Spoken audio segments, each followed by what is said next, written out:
이른바 산업부 블랙리스트 의혹을 수사하고 있는 검찰이 당시 인사 관련 업무를 담당했던 산업부 김모 국장을 피의자 신분으로 불러서 조사하고 있는 것으로 YTN 취재 결과 확인됐습니다. 검찰이 고발 접수 3년 만에 본격 수사에 나선 뒤 피의자를 소환한 건 이번이 처음입니다. 취재 기자 연결합니다. 이준엽 기자.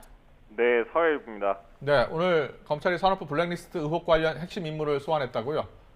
네, 서울 동부지검은 오늘 오전 9시부터 8시간째 산업부 김모 국장을 피의자 신분으로 불러 조사하고 있습니다.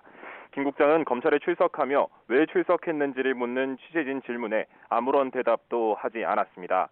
김 국장은 산업부 동료 직원들에게는 출석 사실을 알리지 않은 채 공갈을 내고 검찰에 출석한 것으로 알려졌습니다. 검찰이 고발장 접수 3년여 만인 지난달 말 산업부 블랙리스트 의혹 수사를 재개한 이후 피의자를 소환 조사하기는 이번이 처음입니다. 김 국장은 백운규 전 산업부 장관과 이인호 전 차관 등 다른 산업부 관계자 4명과 함께 직권남용 혐의로 고발돼 수사받고 있는데요. 당시 산업부 인사 관련 부서 과장으로 일하면서 임기가 남은 산하기관장들이 부당하게 사표를 내는데 관여한 혐의를 받습니다. 검찰은 오늘 김 국장을 상대로 당시 기관장들에게 사표를 받는 과정에서 백 전 장관과 이 전 차관 등 이른바 윗선 지시가 있었는지 등을 집중 추궁한 것으로 전해졌습니다.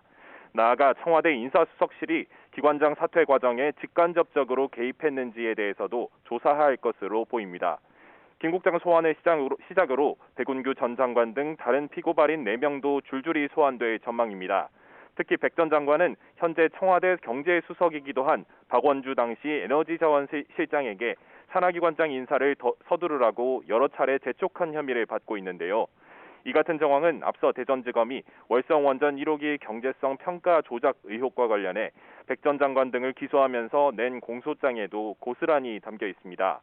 검찰은 지난달 2차례에 걸쳐 산업부와 산하기관 8곳을 압수수색한 뒤 당시 임기를 남기고 사퇴한 산하기관장들을 잇따라 참고인으로 불러 조사를 이어왔습니다.